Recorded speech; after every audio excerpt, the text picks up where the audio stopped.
ಎಲ್ಲರಿಗೂ ನಮಸ್ಕಾರ ಸ್ನೇಹಿತರೆ. ಹಿಂದೂ ಧರ್ಮದಲ್ಲಿ ವೀಳ್ಯದೆಲೆಗೆ ವಿಶೇಷ ಮಹತ್ವವಿದೆ. ವ್ಯಾಪಾರದಲ್ಲಿ ಲಾಭ, ಗೃಹಶಾಂತಿ, ಸಂಪತ್ತು, ಆಕರ್ಷಣೆ ಮತ್ತು ಸುಖದ ದಾಂಪತ್ಯಕ್ಕೆ ವೀಳ್ಯದೆಲೆಯನ್ನು ಬಳಸುವ ವಿಧಾನಗಳನ್ನು ನೋಡೋಣ. ಹಿಂದೂ ಧರ್ಮದಲ್ಲಿ ವೀಳ್ಯದೆಲೆಗೆ ವಿಶೇಷ ಮಹತ್ವವನ್ನು ನೀಡಲಾಗಿದೆ. ವೀಳ್ಯದೆಲೆಯನ್ನು ಶುಭ ಕಾರ್ಯಗಳಲ್ಲಿ ಬಳಸಲಾಗುತ್ತದೆ. ಪೂಜೆಯ ಸಮಯದಲ್ಲಿ ವೀಳ್ಯದೆಲೆಯನ್ನು ಬಳಸುವುದರಿಂದ ಭಗವಂತನ ಆಶೀರ್ವಾದ ಸಿಗುತ್ತದೆ ಎಂದು ನಂಬಲಾಗಿದೆ. ಜ್ಯೋತಿಷ್ಯ ಪರಿಹಾರಕ್ಕಾಗಿ ಸಹ ವೀಳ್ಯದೆಲೆಯನ್ನು ಬಳಸಲಾಗುತ್ತದೆ. ಇಂದು ಹಣದ ಕೊರತೆಯನ್ನು ಹೋಗಲಾಡಿಸಲು ವೀಳ್ಯದೆಲೆಯನ್ನು ಬಳಸುವುದು ಹೇಗೆ ಎಂಬುದನ್ನು ನೋಡೋಣ ಬನ್ನಿ. ಸ್ನೇಹಿತರೆ, ವೀಳ್ಯದೆಲೆ ಗಿಡ ನಿಮ್ಮ ಮನೆಯಲ್ಲಿದ್ದರೆ ಏನಾಗುತ್ತೆ ಗೊತ್ತಾ? ತುಂಬ ಜನರಿಗೆ ಇದರ ಬಗ್ಗೆ ಅಷ್ಟೊಂದು ಮಾಹಿತಿ ಇಲ್ಲ. ಹಾಗಾದರೆ ವೀಳ್ಯದೆಲೆ ಗಿಡ ಮನೆಯಲ್ಲಿದ್ದರೆ ಏನಾಗುತ್ತದೆ? ಈ ಗಿಡದಿಂದ ಏನೆಲ್ಲ ಪ್ರಯೋಜನಗಳು ಸಿಗುತ್ತೆ? ಅಷ್ಟಕ್ಕೂ ಮನೆಯಲ್ಲಿ ವೀಳ್ಯದೆಲೆ ಗಿಡ ಬೆಳೆಸಬಹುದಾ ಇಲ್ವಾ? ಈ ಎಲ್ಲ ವಿಷಯಗಳನ್ನು ಈ ವಿಡಿಯೋದಲ್ಲಿ ತಿಳಿದುಕೊಳ್ಳೋಣ. ಆದರೆ ಅದಕ್ಕೂ ಮುಂಚೆ ನೀವಿನ್ನು ನಮ್ಮ ಚಾನಲ್ನ ಸಬ್ಸ್ಕ್ರೈಬ್ ಮಾಡಿಕೊಂಡಿಲ್ಲ ಅಂದರೆ ಖಂಡಿತ ಈಗಲೇ ಸಬ್ಸ್ಕ್ರೈಬ್ ಮಾಡ್ಕೊಳ್ಳಿ. ಹಾಗೆ ಈ ವಿಡಿಯೋ ಇಷ್ಟ ಆದರೆ ಮರೆಯದೆ ಒಂದು ಲೈಕ್ ಕೊಡಿ. ಎಲ್ಲರೂ ಭಕ್ತಿಯಿಂದ ಜೈ ಹನುಮಾನ್ ಅಂತ ಕಮೆಂಟ್ ಮಾಡಿ. ವ್ಯವಹಾರದಲ್ಲಿ ಲಾಭ ಗಳಿಸಲು ವೀಳ್ಯದೆಲೆಯಿಂದ ಪರಿಹಾರ. ನಿಮ್ಮ ವ್ಯವಹಾರವು ದೀರ್ಘಕಾಲದವರೆಗೆ ಮಂದಗತಿಯಲ್ಲಿ ಎದುರಿಸುತ್ತಿದ್ದರೆ ವೀಳ್ಯದೆಲೆಗೆ ಸಂಬಂಧಿಸಿದ ಈ ಪರಿಹಾರವು ನಿಮಗೆ ತುಂಬ ಉಪಯುಕ್ತವಾಗಬಹುದು.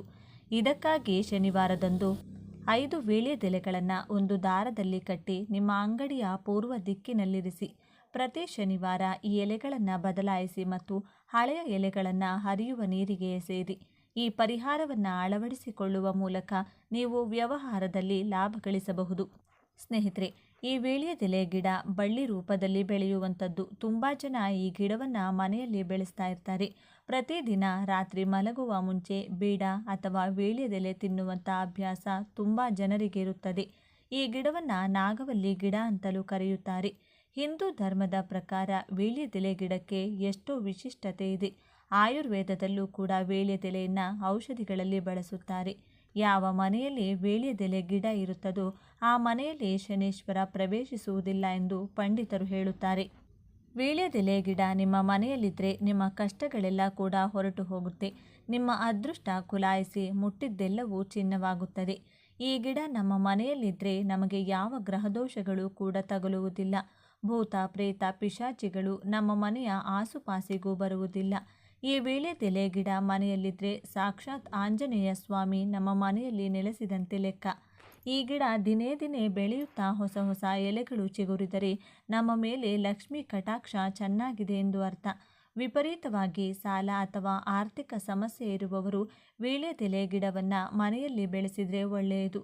ಎಷ್ಟೇ ಹಣ ಬಂದರೂ ಕೈಯಲ್ಲಿ ನಿಲ್ಲದೆ ಖರ್ಚಾಗುತ್ತಿದ್ದರೆ ಅವರು ಪ್ರತಿದಿನ ಒಂದು ವೀಳ್ಯದೆಲೆ ತೆಗೆದುಕೊಂಡು ಸ್ವಲ್ಪ ಎಳ್ಳೆಣ್ಣೆ ಬೆರೆಸುವಂಥ ಕುಂಕುಮದಿಂದ ಶ್ರೀರಾಮ್ ಎಂದು ಆ ಎಲೆಯ ಮೇಲೆ ಬರೆದು ಅದನ್ನು ಆಂಜನೇಯ ಸ್ವಾಮಿ ಫೋಟೋ ಮುಂದೆ ಇಟ್ಟು ಪೂಜೆ ಮಾಡಬೇಕು. ಈ ರೀತಿ ನೀವು ನಿಮ್ಮ ಸಮಸ್ಯೆ ಬಗೆಹರಿಯುವವರೆಗೂ ಕೂಡ ಮಾಡಬೇಕು. ಈ ರೀತಿ ನೀವು ಆಂಜನೇಯ ಸ್ವಾಮಿ ಫೋಟೋ ಮುಂದೆ ಇಟ್ಟಿರುವಂಥ ವೀಳ್ಯದೆಲೆಯನ್ನು ಮಾರನೇ ದಿನ ತೆಗೆದು ನೀವೇ ತಿನ್ನಬಹುದು ಅಥವಾ ಹರಿಯೋ ನೀರಿನಲ್ಲಿ ಹಾಕಬಹುದು. ಅಷ್ಟೇ ಹೊರತು ಆ ಎಲೆಯನ್ನು ಕಸದ ಬುಟ್ಟಿಯಲ್ಲೋ ಅಥವಾ ಯಾರಾದರೂ ತುಳಿಯುವಂತಹ ಕಡೆನೂ ಹಾಕಬಾರ್ದು. ಈ ರೀತಿ ಮಾಡೋದ್ರಿಂದ ನಾವು ಲಕ್ಷ್ಮೀ ದೇವಿಯ ಅನುಗ್ರಹವನ್ನು ಪಡ್ಕೋತೀವಿ ಅಂತ ಪಂಡಿತರು ಹೇಳ್ತಾರೆ. ಈ ವೀಳ್ಯದೆಲೆ ಸಹಜವಾಗಿ ತೇವಾಂಶ ಹಾಗೂ ಬಿಸಿ ಇರುವಂಥ ಪ್ರಾಂತ್ಯಗಳಲ್ಲಿ ಹೆಚ್ಚಾಗಿ ಬೆಳೆಯುತ್ತದೆ.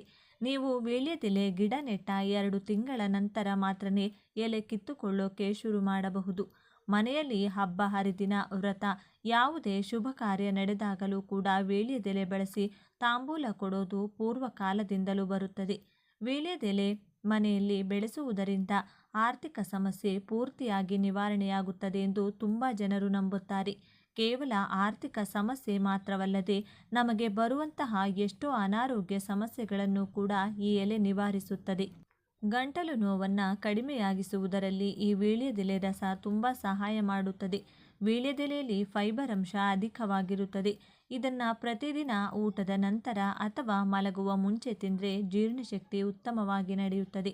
ವಾಸ್ತುಶಾಸ್ತ್ರದ ಪ್ರಕಾರ ನಾವು ಮನೆಯಲ್ಲಿ ಬೆಳೆಸುವಂತಹ ಗಿಡ ಮರಗಳು ಅಥವಾ ಇಟ್ಟುಕೊಳ್ಳುವಂಥ ವಸ್ತುಗಳು ನಮ್ಮ ಸ್ಥಿತಿಗತಿಯ ಮೇಲೆ ಪರಿಣಾಮವನ್ನು ಬೀರುತ್ತದೆ. ಹಾಗಾಗಿ ನಾವು ಬೆಳೆಸುವಂತಹ ಗಿಡ, ಅದನ್ನು ಇಡುವಂತಹ ಜಾಗ ಎಲ್ಲವೂ ಕೂಡ ವಾಸ್ತು ಪ್ರಕಾರ ಇದ್ದರೆ ಒಳ್ಳೆಯದು. ವೀಳ್ಯದೆಲೆ ಗಿಡ ಮನೆಯಲ್ಲಿ ಬೆಳೆಸೋದ್ರಿಂದ ಸುಲಭವಾಗಿ ಧನಲಾಭ ಉಂಟಾಗುತ್ತದೆ ಎಂದು ವಾಸ್ತುಶಾಸ್ತ್ರದ ನಿಪುಣರು ಹೇಳುತ್ತಿದ್ದಾರೆ. ನಾವು ಸರಿಯಾದ ದಿಕ್ಕಿನಲ್ಲಿ ಬೆಳೆಸಿದ್ರೆ ಒಳ್ಳೆ ಶುಭ ಫಲ ಪಡೆದುಕೊಳ್ತೇವೆ. ಮನೆಯಲ್ಲಿ ಗಿಡಗಳನ್ನು ಬೆಳೆಸುವವರು ಸಿಂಹದ್ವಾರದ ಮುಂದೆಯಾಗಲಿ ಅಥವಾ ಕಿಟಕಿ ಪಕ್ಕದಲ್ಲಿ ಹೆಚ್ಚಾಗಿ ಬೆಳೆಸುತ್ತಾರೆ. ನಮ್ಮ ಹಿಂದೂ ಧರ್ಮದ ಪ್ರಕಾರ ತುಳಸಿ ಗಿಡದ ನಂತರ ಅಷ್ಟೇ ಪವಿತ್ರತೆ ವೀಳ್ಯದೆಲೆ ಗಿಡಕ್ಕೆ ಕೊಡಲಾಗಿದೆ. ಸಿಂಹದ್ವಾರದ ಮುಂದೆ ಅಥವಾ ಕಿಟಕಿ ಪಕ್ಕದಲ್ಲಿ ಗಿಡಗಳನ್ನು ಯಾವಾಗಲೂ ಕೂಡ ಬೆಳೆಸಬಾರದು. ಈ ರೀತಿ ಬೆಳೆಸೋದ್ರಿಂದ ಮನೆ ಯಜಮಾನನಿಗೆ ಕೇಡು ಸಂಭವಿಸುವ ಸಾಧ್ಯತೆ ಇದೆ. ಮನೆಯಲ್ಲಿ ಹಣ್ಣಿನ ಗಿಡಗಳು ಬೆಳೆಸಬೇಕು ಅಂದುಕೊಳ್ಳುವವರು ಪೂರ್ವ ಹಾಗೂ ಉತ್ತರದ ಕಡೆ ಜಾಗ ಖಾಲಿ ಬಿಟ್ಟು ಬೇರೆ ದಿಕ್ಕಿನಲ್ಲಿ ಬೆಳೆಸಬೇಕು. ಈಶಾನ್ಯ ಭಾಗದಲ್ಲಿ ಸೂಜಿ ಮೊನೆಯಷ್ಟು ಭಾರ ಕೂಡ ಇಡಬಾರದಂತೆ. ಹಾಗಾಗಿ ಯಾವ ಗಿಡ ಅಥವಾ ಮರವನ್ನು ಈಶಾನ್ಯ ದಿಕ್ಕಿನಲ್ಲಿ ಬೆಳೆಸಬೇಡಿ. ಅದರಲ್ಲೂ ಮುಖ್ಯವಾಗಿ ತುಳಸಿ, ಬಿಲ್ವ, ಶಮಿ, ನೆಲ್ಲಿಕಾಯಿ, ಬೇವು, ಸರಸ್ವತಿ, ಬ್ರಹ್ಮಕಮಲ, ರುದ್ರಾಕ್ಷ, ಕದಂಬ, ಮುರುಗ, ಹುನ್ನಾಗ ಹಾಗೂ ವೀಳ್ಯದೆಲೆ ಮುಂತಾದ ದೇವತಾ ಗಿಡ ಅಥವಾ ವೃಕ್ಷಗಳನ್ನು ಅಪ್ಪಿತಪ್ಪಿ ಕೂಡ ಈ ದಿಕ್ಕಿನಲ್ಲಿ ಬೆಳೆಸಬಾರದು. ನಾವು ಇಷ್ಟ ಬಂದ ದಿಕ್ಕಿನಲ್ಲಿ ಇವುಗಳನ್ನು ಬೆಳೆಸಿದರೆ ಈ ಗಿಡಗಳು ಬೆಳೆಯುವುದಿಲ್ಲ. ನೀವು ಒಂದರ ಹಿಂದೆ ಒಂದು ಎಂಬಂತೆ ಎಷ್ಟು ಗಿಡಗಳು ನೆಟ್ಟರೂ ಕೂಡ ಅದು ಬೆಳೆಯುವುದಿಲ್ಲ. ಅದೇ ಒಂದು ವೇಳೆ ವಾಸ್ತು ಪ್ರಕಾರ ನೀವು ಈ ಗಿಡಗಳನ್ನು ನೆಟ್ಟರೆ ಅದು ಬೇಗನೆ ಬೆಳೆಯುತ್ತದೆ. ಹಾಗೆ ಎಲೆಗಳು ಕೂಡ ಹಚ್ಚ ಹಸಿರಾಗಿರುತ್ತದೆ. ಈ ಗಿಡಗಳನ್ನು ಆಗ್ನೇಯ ದಿಕ್ಕಿನಲ್ಲಿ ನಿಮ್ಮ ಕಾಂಪೌಂಡ್ ಗೋಡೆಗಿಂತ 5 ಅಡಿ ಅಂದರೆ ಇರುವಂತಹ ಅಂತರ ಇರುವಂತೆ ನೆಡಬೇಕು. ತುಳಸಿ ಗಿಡವನ್ನು ಪೂರ್ವ ಅಥವಾ ಆಗ್ನೇಯ ದಿಕ್ಕಿನಲ್ಲಿ ಪಾಟ್ ಅಥವಾ ತುಳಸಿ ಕೋಟೆಯಲ್ಲಿ ಮಾತ್ರ ನೆಡಬೇಕು. ಯಾವ ಪರಿಸ್ಥಿತಿಯಲ್ಲೂ ತುಳಸಿ ಗಿಡವನ್ನು ನೆಲದ ಮೇಲೆ ನೆಡಬಾರದು. ವೀಳ್ಯದೆಲೆ ಗಿಡವನ್ನು ಕೂಡ ಮನೆಯ ಪೂರ್ವ ಅಥವಾ ಆಗ್ನೇಯ ದಿಕ್ಕಿನಲ್ಲಿ ಪಾಟ್ ಒಳಗೆ ಅಥವಾ ನೆಲದ ಮೇಲೂ ಕೂಡ ನೆಡಬಹುದು. ಈ ವೀಳ್ಯದೆಲೆ ಗಿಡ ನಮಗೆ ಆಧ್ಯಾತ್ಮಿಕ ಪ್ರಯೋಜನಗಳನ್ನು ಕೊಡುವುದು ಮಾತ್ರವಲ್ಲದೆ ಎಷ್ಟೋ ರೀತಿಯಾದ ಅನಾರೋಗ್ಯ ಸಮಸ್ಯೆಗಳಿಗೆ ಒಂದು ದಿವ್ಯ ಔಷಧದಂತೆ ಕೆಲಸ ಮಾಡುತ್ತದೆ. ವೀಳ್ಯದೆಲೆಯಲ್ಲಿ calcium, iron, vitamin C, minerals ಹಾಗೂ ಫೈಬರ್ ಅಂಶ ಅಧಿಕವಾಗಿರುತ್ತದೆ.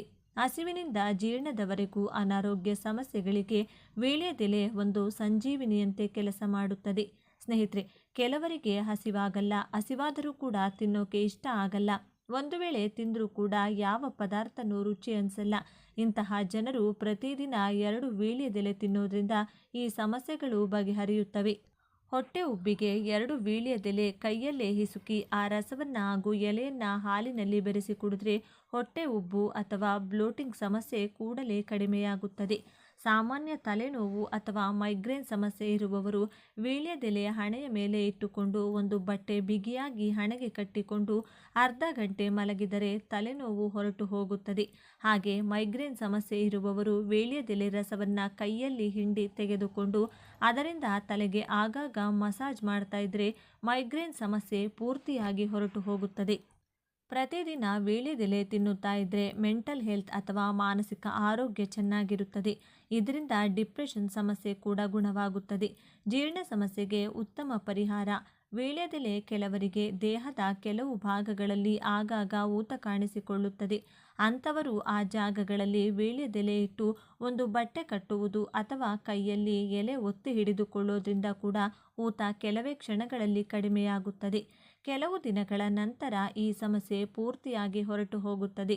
ಗಾಯ ಅಥವಾ ಮೈಕೈ ನೋವಿಗೆ ವೀಳ್ಯದೆಲೆ ರಸದಿಂದ ಮಸಾಜ್ ಮಾಡ್ತಾ ಇದ್ರೆ ನೋವು ಹೊರಟು ಹೋಗುತ್ತದೆ. ಗಾಯ ಬೇಗನೆ ವಾಸಿಯಾಗುತ್ತದೆ. ವೀಳ್ಯದೆಲೆ ತಿನ್ನೋದ್ರಿಂದ ಕಫ ಬರುವುದಿಲ್ಲ. ಪ್ರತಿದಿನ ವೀಳ್ಯದೆಲೆ ತಿನ್ನೋದ್ರಿಂದ ಕೆಮ್ಮು, ನೆಗಡಿ ಸಮಸ್ಯೆಯನ್ನು ತಡೆಗಟ್ಟಬಹುದು. ಹಾಗೆ ವೀಳ್ಯದೆಲೆ ತಿಂದರೆ ಗಂಟಲು ನೋವು ಕೂಡ ಹೊರಟು ಹೋಗುತ್ತದೆ. ತಲೆಯಲ್ಲಿ ಡ್ಯಾಂಡ್ರಫ್ ಅಥವಾ ಹೊಟ್ಟೆ ಸಮಸ್ಯೆ ಇರುವವರು ವೀಳ್ಯದೆಲೆ ರಸದಿಂದ ಕೂದಲಿಗೆ ಮಸಾಜ್ ಮಾಡ್ತಾ ಇದ್ರೆ ಡ್ಯಾಂಡ್ರಫ್ ಸಮಸ್ಯೆ ಬರುವುದಿಲ್ಲ. ಸಕ್ಕರೆ ಕಾಯಿಲೆ ಇರುವವರಿಗೆ ವೀಳ್ಯದೆಲೆ ರಸ ತುಂಬಾನೇ ಚೆನ್ನಾಗಿ ಕೆಲಸ ಮಾಡುತ್ತದೆ. ಸಕ್ಕರೆ ಕಾಯಿಲೆ ಇರುವವರು 1 ಲೋಟ ನೀರಿನಲ್ಲಿ ವೀಳ್ಯದೆಲೆ ಎಲೆಯ ತುಂಡುಗಳನ್ನು ಹಾಕಿ ಕುದಿಸಿ ಆ ನೀರನ್ನು ಡಿಕಾಷನ್ ಥರ ಕುಡಿಯಬಹುದು. ಅಥವಾ ಪ್ರತಿದಿನ 1 ಅಥವಾ 2 ವೀಳ್ಯದೆಲೆ ಅಗಿಯುತ್ತಾ ರಸ ಕುಡಿಯಬಹುದು. ಅಥವಾ ವೀಳ್ಯದೆಲೆ ಕುಟ್ಟಿ ಆ ರಸ ಮಾತ್ರ ತಗೊಂಡು ಕೂಡ ಟಾನಿಕ್ ಥರ ಕುಡಿಯಬಹುದು. ವೀಳ್ಯದೆಲೆ ಪ್ರತಿದಿನ ತಿನ್ನೋದ್ರಿಂದ ಹೃದಯಕ್ಕೆ ಸಂಬಂಧಪಟ್ಟ ಎಲ್ಲ ಸಮಸ್ಯೆಗಳು ನಿವಾರಣೆಯಾಗುತ್ತದೆ ಎಂದು ಒಂದು ಪರಿಶೋಧನೆಯಲ್ಲಿ ತಿಳಿದು ಬಂದಿದೆ. ವೀಳ್ಯದೆಲೆಯನ್ನು ಸ್ವಲ್ಪ ಬಿಸಿ ಮಾಡಿ ಅದರಿಂದ ಬಂದ ರಸವನ್ನು ಎದೆಯ ಮೇಲೆ ಉಜ್ಜುತ್ತಿದ್ರೆ ಒಣಕೆಮ್ಮು ಸಮಸ್ಯೆ ಹೊರಟು ಹೋಗುತ್ತದೆ. ಈ ರೀತಿ ವೀಳ್ಯದೆಲೆಯಿಂದ ಎಷ್ಟೋ ಆರೋಗ್ಯ ಪ್ರಯೋಜನಗಳನ್ನು ಪಡೆದುಕೊಳ್ಳಬಹುದು. ವೀಳ್ಯದೆಲೆ ಗಿಡ ಮನೆಯಲ್ಲಿ ಬೆಳೆಸುವುದರಿಂದ ಆರೋಗ್ಯದ ಜೊತೆ ಲಕ್ಷ್ಮಿ ಕಟಾಕ್ಷ ಕೂಡ ಸಿಗುತ್ತದೆ. ಶನಿದೇವರ ಆಶೀರ್ವಾದ ನಿಮ್ಮ ಮೇಲಿರುತ್ತದೆ. ಹಾಗೆ ಆಂಜನೇಯ ಸ್ವಾಮಿಯ ಅನುಗ್ರಹ ಕೂಡ ಪಡ್ಕೋಬಹುದು. ನೀವು ಅಷ್ಟೈಶ್ವರ್ಯದಿಂದ ತುಂಬಿ ತುಳುಕುತ್ತೀರಿ. ಆದರೆ ಈ ವೀಳ್ಯದೆಲೆ ಗಿಡವನ್ನು ಕೇವಲ ಒಂದು ಗಿಡದಂತೆ ನೋಡದೆ ದೈವ ಗಿಡದಂತೆ ನೋಡಬೇಕು. ಅಂದರೆ ಮುಟ್ಟು ಮೈಲಿಗೆ ಇರುವಾಗ ಅದರ ಹತ್ತಿರ ಹೋಗುವುದು, ಮುಟ್ಟುವುದು, ಎಲೆ ಕೀಳುವುದು, ನೀರು ಹಾಕುವುದನ್ನು ಮಾಡಬಾರದು. ತುಳಸಿ ಗಿಡವನ್ನು ನೋಡಿಕೊಳ್ಳುವಂತೆ ಈ ಗಿಡವನ್ನು ಕೂಡ ಪವಿತ್ರವಾಗಿ ನೋಡಿಕೊಳ್ಳಬೇಕು. ಇಲ್ಲದಿದ್ದರೆ ಈ ಗಿಡ ಒಣಗಿ ಹೋಗುತ್ತದೆ.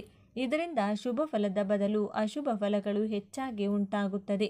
ಸ್ನೇಹಿತರೆ, ಈ ವಿಡಿಯೋ ನಿಮಗೆ ಇಷ್ಟವಾದರೆ ಲೈಕ್ ಮಾಡಿ, ಶೇರ್ ಮಾಡಿ. ಇಂತಹ ಹೆಚ್ಚಿನ ಉತ್ತಮ ಮಾಹಿತಿಗಳಿಗಾಗಿ ತಪ್ಪದೆ ನಮ್ಮ ಚಾನಲನ್ನು ಸಬ್ಸ್ಕ್ರೈಬ್ ಮಾಡಿಕೊಳ್ಳಿ. ನಾಳೆ ಮತ್ತೊಂದು ವಿಡಿಯೋದೊಂದಿಗೆ ಪುನಃ ಭೇಟಿಯಾಗೋಣ. ಮನುಷ್ಯನ ಆರೋಗ್ಯ ರಕ್ಷಣೆಯಲ್ಲಿ ಯಾವ ಯಾವ ಆಹಾರ ಪದಾರ್ಥಗಳು ಯಾವ ಸಮಯದಲ್ಲಿ ಸಂದರ್ಭದಲ್ಲಿ ಸಹಾಯ ಮಾಡುತ್ತವೆಂದು ನಿರ್ದಿಷ್ಟವಾಗಿ ಹೇಳಲು ಬರುವುದಿಲ್ಲ. ನಾವು ಸೇವಿಸುವ ಹಲವು ಬಗೆಯ ಸೊಪ್ಪು ತರಕಾರಿಗಳ ಆರೋಗ್ಯ ಮಹತ್ವಗಳು ನಮಗೆ ಕೆಲವೊಂದು ಬಾರಿ ತಿಳಿದೇ ಇರುವುದಿಲ್ಲ. ಅಂತಹ ಗುಂಪಿಗೆ ಚಿರಪರಿಚಿತ ಇಂದಿನ ಚರ್ಚೆಯ ಬಸಳೆ ಸೊಪ್ಪು. ಮನೆಯ ಮುಂಭಾಗದ ಒಂದು ಕುಂಡದಲ್ಲಿ ಬಳ್ಳಿಯಂತೆ ಬೆಳೆದು ಪಕ್ಕದಲ್ಲೇ ಇರುವ ಯಾವುದಾದರೂ ಒಂದು ಮರಕ್ಕೆ ಸುರುಳಿ ಆಕಾರದಲ್ಲಿ ಹಬ್ಬಿ ಮನೆಯ ಅಂದವನ್ನು ಹೆಚ್ಚಿಸುವ ಬಸಳೆ ಸೊಪ್ಪಿನ ಬಳ್ಳಿ ಮನೆಮಂದಿಯ ಆರೋಗ್ಯ ರಕ್ಷಣೆಯಲ್ಲಿ ತನ್ನದೇ ಆದ ರೀತಿಯಲ್ಲಿ ನೆರವಿಗೆ ಬರುತ್ತದೆ. ಇದನ್ನು ಹಳ್ಳಿಗಾಡಿನಲ್ಲಿ ಬಚ್ಚಲೆ ಸೊಪ್ಪು ಎಂದು ಸಹ ಕರೆಯುತ್ತಾರೆ. ಇಂದು ನಾವು ಮಾತನಾಡಲಿರುವ ಬಸಳೆ ಸೊಪ್ಪು ಕೂಡ ಅಂಥದ್ದೇ ಒಂದು ಆಹಾರ. ಬಹುತೇಕ ಜನ ಬಸಳೆ ಸೊಪ್ಪನ್ನು ಸಾಮಾನ್ಯ ಸೊಪ್ಪು ಅಂತ ಅಲ್ಪವಾಗಿ ನೋಡುತ್ತಾರೆ. ಆದರೆ ಸತ್ಯ ಏನೆಂದರೆ ಬಸಳೆ ಸೊಪ್ಪು ಸರಿಯಾಗಿ ಬಳಸಿದರೆ ಔಷಧಿಯಂತೆ ಕೆಲಸ ಮಾಡುವ ಆಹಾರ. ಈ ವಿಡಿಯೋದಲ್ಲಿ ನಾನು ಬಸಳೆ ಸೊಪ್ಪಿನ ಬಗ್ಗೆ ಆಳವಾದ ಮತ್ತು ಸ್ಪಷ್ಟವಾದ ವಿವರಣೆ ಕೊಡ್ತೀನಿ. ಹಾಗಾಗಿ ದಯವಿಟ್ಟು ವಿಡಿಯೋವನ್ನು ಕೊನೆವರೆಗೂ ಗಮನದಿಂದ ನೋಡಿ. ಆದರೆ ಅದಕ್ಕೂ ಮುಂಚೆ ನೀವಿನ್ನೂ ನಮ್ಮ ಚಾನಲ್ನ ಸಬ್ಸ್ಕ್ರೈಬ್ ಮಾಡ್ಕೊಂಡಿಲ್ಲ ಅಂದರೆ ಖಂಡಿತ ಈಗಲೇ ಸಬ್ಸ್ಕ್ರೈಬ್ ಮಾಡ್ಕೊಳ್ಳಿ. ಹಾಗೆ ಈ ವಿಡಿಯೋ ಇಷ್ಟ ಆದರೆ ಮರೆಯದೆ ಒಂದು ಲೈಕ್ ಕೊಡಿ. ಹೆಚ್ಚಾಗಿ ನಮ್ಮ ಭಾರತದಲ್ಲಿ ಕಂಡುಬರುವ ಈ ಸಸ್ಯ ಪಕ್ಕದ China, Ceylon, Malaysia, Africa, America ಮತ್ತು ಬ್ರೆಜಿಲ್ ದೇಶಗಳಲ್ಲಿ ಸಹ ಬೆಳವಣಿಗೆ ಹೊಂದಿರುವುದನ್ನು ಕಾಣಬಹುದು. ಇದೊಂದು ಸದಾಕಾಲ ಹಚ್ಚ ಹಸಿರಿನಿಂದ ಕಂಗೊಳಿಸುವ ಬಳ್ಳಿಯಾಗಿದ್ದು ಸುಮಾರು 9 ಮೀಟರ್ ಎತ್ತರ ಬೆಳೆಯಬಲ್ಲದು.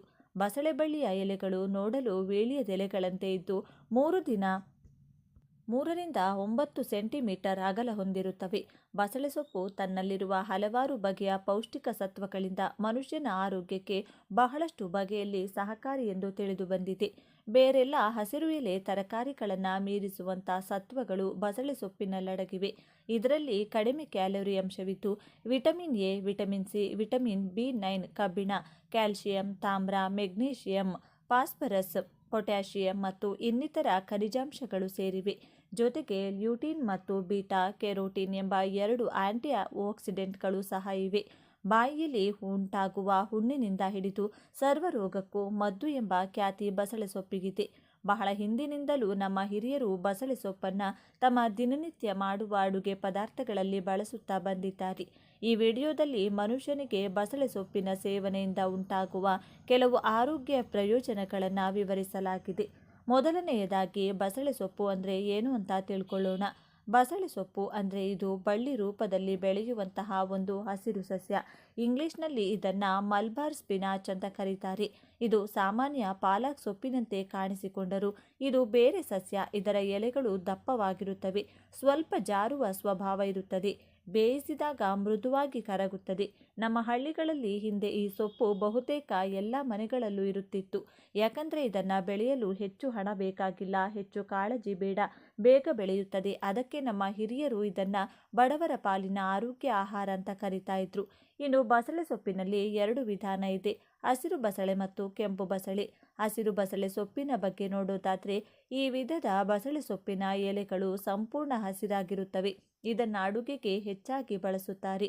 ಹಸಿರು ಬಸಳೆ ರುಚಿಯಲ್ಲಿ ಮೃದುವಾಗಿರುತ್ತದೆ, ಮಕ್ಕಳಿಗೂ ಸುಲಭವಾಗಿ ಜೀರ್ಣವಾಗುತ್ತದೆ, ಸಾಂಬಾರ್, ಪಲ್ಯ, ಸಾರುಗಳಿಗೆ ಸೂಕ್ತವಾಗಿರುತ್ತದೆ. ಇನ್ನು ಕೆಂಪು ಬಸಳೆ ಕಾಂಡ ಮತ್ತು ದಂಡ ಸ್ವಲ್ಪ ಕೆಂಪು ಬಣ್ಣದಲ್ಲಿರುತ್ತದೆ. ಇನ್ನು ಕೆಂಪು ಬಸಳೆ ಔಷಧೀಯ ಗುಣ ಹೆಚ್ಚು ಹೊಂದಿರುತ್ತದೆ, ರಕ್ತ ಶುದ್ಧೀಕರಣಕ್ಕೆ ಉತ್ತಮವಾಗಿದೆ. ಆಯುರ್ವೇದದಲ್ಲಿ ಇದನ್ನು ಹೆಚ್ಚು ಬಳಸುತ್ತಾರೆ. ಈ 2 ಬಸಳೆ ಸೊಪ್ಪುಗಳು ಕೂಡ ಆರೋಗ್ಯಕ್ಕೆ ಒಳ್ಳೆಯದು. ಆದರೆ ಔಷಧೀಯವಾಗಿ ನೋಡಿದರೆ ಕೆಂಪು ಬಸಳೆ ಹೆಚ್ಚು ಶಕ್ತಿಶಾಲಿ. ಇನ್ನು ಬಸಳೆ ಸೊಪ್ಪಿನ ಪೋಷಕಾಂಶಗಳನ್ನು ಸರಳವಾಗಿ ಅರ್ಥ ಮಾಡಿಕೊಳ್ಳೋಣ. ಬಸಳೆ ಸೊಪ್ಪಿನಲ್ಲಿ ಐರನ್ ಅಂದರೆ ಕಬ್ಬಿಣಾಂಶ ಹೆಚ್ಚಾಗಿರುತ್ತದೆ. ಇದು ನಮ್ಮ ರಕ್ತಕ್ಕೆ ಅಗತ್ಯ. ದೇಹದಲ್ಲಿ ರಕ್ತ ಕಡಿಮೆ ಇದ್ದರೆ ದೌರ್ಬಲ್ಯ, ತಲೆ ಸುತ್ತು, ಆಯಾಸ ಬರುತ್ತದೆ. ಬಸಳೆ ಸೊಪ್ಪು ಈ ಸಮಸ್ಯೆ ಕಡಿಮೆ ಮಾಡಲು ಸಹಾಯ ಮಾಡುತ್ತದೆ.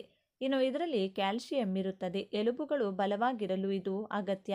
ಹೆಣ್ಣು ಮಕ್ಕಳು ಮತ್ತು ಹಿರಿಯರಿಗೆ ಇದು ಬಹಳ ಮುಖ್ಯ. ಮೂರನೆಯದು ಫೈಬರ್. ಜೀರ್ಣಕ್ರಿಯೆ ಸರಿಯಾಗಿ ನಡೆಯಲು ಫೈಬರ್ ಬೇಕು. ಬಸಳೆ ಸೊಪ್ಪು ಹೊಟ್ಟೆ ಸಮಸ್ಯೆಯನ್ನು ಕಡಿಮೆ ಮಾಡುತ್ತದೆ. ನಾಲ್ಕನೆಯದು ವಿಟಮಿನ್ ಎ. ಕಣ್ಣುಗಳ ಆರೋಗ್ಯಕ್ಕೆ ಇದು ಬೇಕು. ದೃಷ್ಟಿ ಶಕ್ತಿ ಕಾಪಾಡಲು ಇದು ಸಹಾಯ ಮಾಡುತ್ತದೆ. ಐದನೆಯದು ವಿಟಮಿನ್ ಸಿ. ದೇಹದ ರೋಗ ನಿರೋಧಕ ಶಕ್ತಿ ಹೆಚ್ಚು ಮಾಡೋಕೆ ಇದು ಸಹಾಯ ಮಾಡುತ್ತದೆ. ಇವೆಲ್ಲದರ ಜೊತೆಗೆ ಈ ಸೊಪ್ಪಿನಲ್ಲಿ ಕ್ಯಾಲೋರಿ ತುಂಬ ಕಡಿಮೆ ಅಂದರೆ ತೂಕ ಹೆಚ್ಚಾದರೆ ಆರೋಗ್ಯವನ್ನು ಪಡೆದುಕೊಳ್ಳಬಹುದು. ಇನ್ನು ದೇಹದ ಒಳಗೆ ಬಸಳೆ ಸೊಪ್ಪು ಹೇಗೆ ಕೆಲಸ ಮಾಡುತ್ತದೆ ಅಂತ ನೋಡೋಣ. ಬಸಳೆ ಸೊಪ್ಪು ತಿಂದಾಗ ಇದು ನೇರವಾಗಿ ಒಂದೇ ಅಂಗಕ್ಕೆ ಕೆಲಸ ಮಾಡುವುದಿಲ್ಲ. ಇದು ದೇಹದ ಒಳಗೆ ಹಂತ ಹಂತವಾಗಿ ಕೆಲಸ ಮಾಡುತ್ತದೆ. ಮೊದಲು ಜೀರ್ಣಕ್ರಿಯೆ ಸುಧಾರಿಸುತ್ತದೆ, ನಂತರ ರಕ್ತ ಶುದ್ಧವಾಗುತ್ತದೆ. ಅದಾದ ಮೇಲೆ ದೇಹಕ್ಕೆ ಶಕ್ತಿ ಬರುತ್ತದೆ. ಅದರ ಪರಿಣಾಮ ದಣಿವು ಕಡಿಮೆ, ಮನಸ್ಸು ಹಗುರ, ದೇಹ ಚುರುಕು. ಅದಕ್ಕೆ ಬಸಳೆ ಸೊಪ್ಪು ಒಟ್ಟಾರೆ ದೇಹ ಆರೋಗ್ಯಕ್ಕೆ ಸಹಾಯ ಮಾಡುವ ಆಹಾರ. ಇನ್ನು ಮಹಿಳೆಯರಿಗೆ ಬಸಳೆ ಸೊಪ್ಪು ಯಾಕೆ ಮುಖ್ಯ ಅಂತ ನೋಡೋಣ. ಈ ಭಾಗವನ್ನು ನಿಧಾನವಾಗಿ ಕೇಳಿಸಿಕೊಳ್ಳಿ. ಮಹಿಳೆಯರ ದೇಹದಲ್ಲಿ ಹಾರ್ಮೋನ್ ಬದಲಾವಣೆಗಳು ಹೆಚ್ಚಾಗುತ್ತಿರುತ್ತವೆ. ಮಾಸಿಕ ಸಮಯದಲ್ಲಿ ಹೆಚ್ಚು ರಕ್ತಹಾನಿ, ದೌರ್ಬಲ್ಯ, ನೋವು. ಈ ಸಮಯದಲ್ಲಿ ಬಸಳೆ ಸೊಪ್ಪು ರಕ್ತವನ್ನು ಹೆಚ್ಚಿಸಲು ಸಹಾಯ ಮಾಡುತ್ತದೆ. ದೇಹಕ್ಕೆ ಶಕ್ತಿ ಕೊಡುತ್ತದೆ. ಹೊಟ್ಟೆ ನೋವನ್ನು ಸ್ವಲ್ಪ ಮಟ್ಟಿಗೆ ಕಡಿಮೆ ಮಾಡುತ್ತದೆ. ಮೊನೋಪಾಸ್ ಸಮಯದಲ್ಲಿ ತಲೆನೋವು, ನಿದ್ರೆಯ ಸಮಸ್ಯೆ, ಮನಸ್ಸಿನ ಅಸ್ಥಿರತೆ ಇರುತ್ತದೆ. ಇವೆಲ್ಲದಕ್ಕೂ ಬಸಳೆ ಸೊಪ್ಪು ಶೀತಲ ಗುಣದಿಂದ ಸಹಾಯ ಮಾಡುತ್ತದೆ. ಅದಕ್ಕೆ ಮಹಿಳೆಯರಿಗೆ ಬಸಳೆ ಸೊಪ್ಪು ಆಹಾರ ಮಾತ್ರವಲ್ಲ, ಸಹಾಯಗಾರ ಕೂಡ.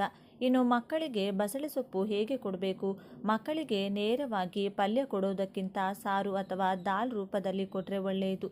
ಇದರಿಂದ ಮಕ್ಕಳ ಎಲುಬು ಬೆಳವಣಿಗೆಯಾಗುತ್ತದೆ, ರೋಗ ನಿರೋಧಕ ಶಕ್ತಿ ಹೆಚ್ಚಾಗುತ್ತದೆ, ಜೀರ್ಣಕ್ರಿಯೆ ಸುಧಾರಿಸುತ್ತದೆ. ಇನ್ನು ಹಿರಿಯರಿಗೆ ಬಸಳೆ ಸೊಪ್ಪಿನ ಉಪಯೋಗ ಹೇಗಿರುತ್ತದೆ? ಹಿರಿಯರಲ್ಲಿ ಸಾಮಾನ್ಯವಾಗಿ ಜೀರ್ಣಕ್ರಿಯೆ ಸಮಸ್ಯೆ, ಸಂಧಿ ನೋವು, ದೌರ್ಬಲ್ಯ ಇರುತ್ತದೆ. ಇನ್ನು ಬಸಳೆ ಸೊಪ್ಪು ಮೃದುವಾಗಿ ಜೀರ್ಣ ಮಾಡುತ್ತದೆ, ಹೊಟ್ಟೆಗೆ ಒತ್ತಡ ಕೊಡುವುದಿಲ್ಲ, ದೇಹಕ್ಕೆ ತಣ್ಣನೆಯ ಅನುಭವ ಕೊಡುತ್ತದೆ. ಅದಕ್ಕೆ ಹಿರಿಯರಿಗೆ ಇದು ತುಂಬ ಸೂಕ್ತ. ಇನ್ನು ಆಯುರ್ವೇದದ ಪ್ರಕಾರ ಸ್ಪಷ್ಟ ವಿವರಣೆಯನ್ನು ನೋಡೋಣ. ಆಯುರ್ವೇದದಲ್ಲಿ ಬಸಳೆ ಸೊಪ್ಪನ್ನು ಶೀತಲ ಸ್ವಭಾವದ ಆಹಾರ ಅಂತ ಹೇಳ್ತಾರೆ. ಅಂದರೆ ದೇಹದ ಒಳಗಿನ ಉರಿ ಕಡಿಮೆ ಮಾಡುತ್ತದೆ, ವಾತ ಮತ್ತು ಪಿತ್ತ ಸಮತೋಲನ ಮಾಡುತ್ತದೆ. ಆಯುರ್ವೇದ ವೈದ್ಯರು ಇದನ್ನು ಮೂತ್ರದ ಉರಿ, ಚರ್ಮದ ಸಮಸ್ಯೆ, ದೇಹದ ತಾಪ ಇವುಗಳಿಗೆ ಬಳಸುತ್ತಾರೆ. ಇನ್ನು ಅಡುಗೆ ಮಾಡುವ ಸರಿಯಾದ ವಿಧಾನ. ಬಸಳೆ ಸೊಪ್ಪನ್ನು ತುಂಬ ಹೆಚ್ಚು ಬೇಯಿಸಬಾರದು. ಯಾಕಂದರೆ ಹೆಚ್ಚು ಬೇಯಿಸಿದರೆ ಪೋಷಕಾಂಶ ಕಡಿಮೆಯಾಗುತ್ತದೆ. ಸರಿಯಾದ ವಿಧಾನ ಏನಂದರೆ ಸ್ವಲ್ಪ ನೀರು ಕಡಿಮೆ, ಎಣ್ಣೆ ಕಡಿಮೆ, ಮಸಾಲೆ ಹಾಕಬೇಕು. ಆಗ ಮಾತ್ರ ಆರೋಗ್ಯಕ್ಕೆ ಇದು ಉಪಯೋಗವಾಗುತ್ತದೆ. ಇನ್ನು ಎಚ್ಚರಿಕೆಗಳನ್ನು ಕೂಡ ಸ್ಪಷ್ಟವಾಗಿ ತಿಳಿದುಕೊಳ್ಳೋಣ. ಎಲ್ಲರಿಗೂ ಒಂದೇ ಆಹಾರ ಒಂದೇ ರೀತಿ ಕೆಲಸ ಮಾಡುವುದಿಲ್ಲ. ಬಸಳೆ ಸೊಪ್ಪು ತುಂಬ ಹೆಚ್ಚು ಪ್ರಮಾಣದಲ್ಲಿ ಬೇಡ. ತುಂಬ ತಣ್ಣನೆಯ ದೇಹದವರು ಮಿತಿಯಲ್ಲಿ ತಿನ್ನಬೇಕು. ಗರ್ಭಿಣಿಯರು ವೈದ್ಯರ ಸಲಹೆ ಕಡ್ಡಾಯವಾಗಿ ಪಡೆಯಬೇಕು. ಮಿತಿಯಲ್ಲಿದ್ದರೆ ಮಾತ್ರ ಇದು ಔಷಧಿ, ಮಿತಿ ಮೀರಿದರೆ ಸಮಸ್ಯೆ. ಬಸಳೆ ಸೊಪ್ಪನ್ನು ನಿಯಮಿತವಾಗಿ ಸೇವಿಸುವುದರಿಂದ ಪ್ರತಿದಿನದ ಕೆಲವು ಕ್ಲಿಷ್ಟಕರ ಅನುಭವಗಳಿಂದ ಉಂಟಾಗುವ ಮಾನಸಿಕ ಖಿನ್ನತೆ ಮತ್ತು ಆತಂಕ ಯಾವುದೇ ಔಷಧಗಳಿಲ್ಲದೆ ದೂರವಾಗಬಲ್ಲದು. ಇದಕ್ಕೂ ಕಾರಣ ಬಸಳೆ ಸೊಪ್ಪಿನಲ್ಲಿರುವ ಫೋಲೇಟ್ ಅಂಶ ಎಂದರೆ ತಪ್ಪಾಗಲಾರದು. ಈಗಾಗಲೇ ಮಾನಸಿಕ ಖಿನ್ನತೆಗೆ ಒಳಗಾಗಿ ಸಮಾಜದಿಂದ ದೂರವಿರಲು ಬಯಸುವ ಜನರಿಗೆ ಬಸಳೆ ಸೊಪ್ಪು ತನ್ನೊಳಗಿನ ಈ ಅಂಶದಿಂದ ಅವರಲ್ಲಿ ಮತ್ತೊಮ್ಮೆ ಹೊಸ ಹುರುಪು ನೀಡಿ ಮಾನಸಿಕ ಚೈತನ್ಯ ಒದಗಿಸಿ ಮಾನಸಿಕ ಆರೋಗ್ಯವನ್ನು ಸರಿಪಡಿಸುತ್ತದೆ. ಇತ್ತೀಚಿನ ಬಹುತೇಕ ಜನರು ತಮ್ಮ ದೇಹದಲ್ಲಿ ಕಬ್ಬಿಣದ ಅಂಶದ ಕೊರತೆಯಿಂದ ಅನೀಮಿಯಾ ಸಮಸ್ಯೆಯನ್ನು ಎದುರಿಸುತ್ತಿರುತ್ತಾರೆ. ದೇಹದಲ್ಲಿ ಕೆಂಪು ರಕ್ತ ಕಣಗಳು ಅಸಮರ್ಪಕವಾಗಿ ರೂಪುಗೊಳ್ಳುವುದರಿಂದ ಅನೀಮಿಯಾ ಸಮಸ್ಯೆ ಕಾಣತೊಡಗುತ್ತದೆ. ಬಸಳೆ ಸೊಪ್ಪಿನಲ್ಲಿರುವ ಫೋಲೇಟ್ ಅಂಶ ದೇಹದಲ್ಲಿ ಆಹಾರ ಸೇವನೆ ಮಾಡಿದಾಗ ಲಭ್ಯವಾಗುವ ವಿಟಮಿನ್ ಬಿ12 ಅಂಶವನ್ನು ಸರಿಯಾಗಿ ಹೀರಿಕೊಳ್ಳುವಂತೆ ಮಾಡಿ ಅಮೈನೋ ಆಮ್ಲಗಳನ್ನು ಒದಗಿಸುವ ಮೂಲಕ ಮೆದುಳಿನ ಕಾರ್ಯಚಟುವಟಿಕೆಯನ್ನು ಉತ್ತಮಗೊಳಿಸುತ್ತದೆ. ಮನುಷ್ಯನ ದೇಹದಲ್ಲಿ ಕಬ್ಬಿಣದ ಅಂಶದ ಕೊರತೆ ಉಂಟಾದರೆ ಹಲವಾರು ಆರೋಗ್ಯ ಸಮಸ್ಯೆಗಳು ಎದುರಾಗುತ್ತವೆ. ಇದರಿಂದ ದೇಹದಲ್ಲಿ ಕಡಿಮೆ ಪ್ರಮಾಣದ ಹಿಮೋಗ್ಲೋಬಿನ್ ಉಂಟಾಗಿ ಸರಿಯಾದ ಪ್ರಮಾಣದ ಆಮ್ಲಜನಕ ದೇಹದ ಎಲ್ಲ ಕೋಶಗಳಿಗೆ ಪೂರೈಕೆಯಾಗಲು ಸಾಧ್ಯವಾಗುವುದಿಲ್ಲ. ಇದರಿಂದ ಮಾನಸಿಕ ತೊಂದರೆ, ದೇಹದಲ್ಲಿ ನಿಶ್ಶಕ್ತಿ ಸಮಸ್ಯೆಗಳು ಹೆಚ್ಚಾಗುತ್ತವೆ. ಮಕ್ಕಳು ಮತ್ತು ಮಹಿಳೆಯರಿಗೆ ಹೆಚ್ಚು ತೊಂದರೆ ಕಾಣಿಸುವ ಸಾಧ್ಯತೆ ಇರುತ್ತದೆ. ಆದರೆ ಹಿರಿಯರು ಹೇಳುವಂತೆ ಬಸಳೆ ಸೊಪ್ಪಿನಲ್ಲಿ ಈ ಎಲ್ಲ ಸಮಸ್ಯೆಗಳಿಗೆ ಸುಲಭವಾಗಿ ಪರಿಹಾರ ಸಿಗುತ್ತದೆ. ಇದುವರೆಗೂ ನೀವು ಓದಿದ್ದು ಬಸಳೆ ಸೊಪ್ಪಿನ ಕೆಲವು ಆರೋಗ್ಯ ಉಪಯೋಗಗಳನ್ನು ಮಾತ್ರ. ಇನ್ನೂ ಹಲವಾರು ಪ್ರಯೋಜನಗಳು ಬಸಳೆ ಸೊಪ್ಪಿನ ಬತ್ತಳಿಕೆಯಲ್ಲಿವೆ. ಮಾರುಕಟ್ಟೆಯಲ್ಲಿ ಇದರ ಲಭ್ಯತೆ ಕಡಿಮೆ ಇರುವ ಕಾರಣದಿಂದ ಎಲ್ಲಿಯಾದರೂ ನಿಮ್ಮ ಪರಿಚಯದವರ ಅಥವಾ ಬಂಧು ಬಾಂಧವರ ಮನೆಯಲ್ಲಿ ಈ ಬಳ್ಳಿಯ ತುಂಡನ್ನು ಕೇಳಿ ಪಡೆದು ನಿಮ್ಮ ಮನೆಯ ಹೂಕುಂಡದಲ್ಲಿ ಬೆಳೆಸಿ ನಿಮ್ಮ ಮನೆ ಮಂದಿಯ ಆರೋಗ್ಯ ರಕ್ಷಣೆಯಲ್ಲಿ ಕೈಜೋಡಿಸಿ ಎಂಬುದು ನಮ್ಮ ಒಂದು ಪುಟ್ಟ ಮನವಿ. ಕೊನೆ ಮಾತು, ಬಸಳೆ ಸೊಪ್ಪು ನಮ್ಮ ಹಳ್ಳಿಯ ಹಿತ್ತಲಿನಿಂದ ನಮ್ಮ ದೇಹದ ಒಳಗೆ ಕೆಲಸ ಮಾಡುವ ಒಂದು ಔಷಧಿ. ಇದನ್ನು ನಿರ್ಲಕ್ಷ್ಯ ಮಾಡದೆ ನಮ್ಮ ಆಹಾರದಲ್ಲಿ ಸೇರಿಸಿಕೊಂಡ್ರೆ ದೇಹವೇ ನಮಗೆ ಧನ್ಯವಾದ ಹೇಳುತ್ತದೆ. ಈ ವಿಡಿಯೋ ಇಷ್ಟ ಆದರೆ ಲೈಕ್ ಮಾಡಿ, ಶೇರ್ ಮಾಡಿ. ಇಂಥ ಹೆಚ್ಚಿನ ಉತ್ತಮ ಮಾಹಿತಿಗಳಿಗಾಗಿ ತಪ್ಪದೆ ನಮ್ಮ ಚಾನಲ್ನ ಸಬ್ಸ್ಕ್ರೈಬ್ ಮಾಡ್ಕೊಳ್ಳಿ. ನಾಳೆ ಮತ್ತೊಂದು ವಿಡಿಯೋದೊಂದಿಗೆ ಪುನಃ ಭೇಟಿಯಾಗೋಣ. ಧನ್ಯವಾದಗಳು.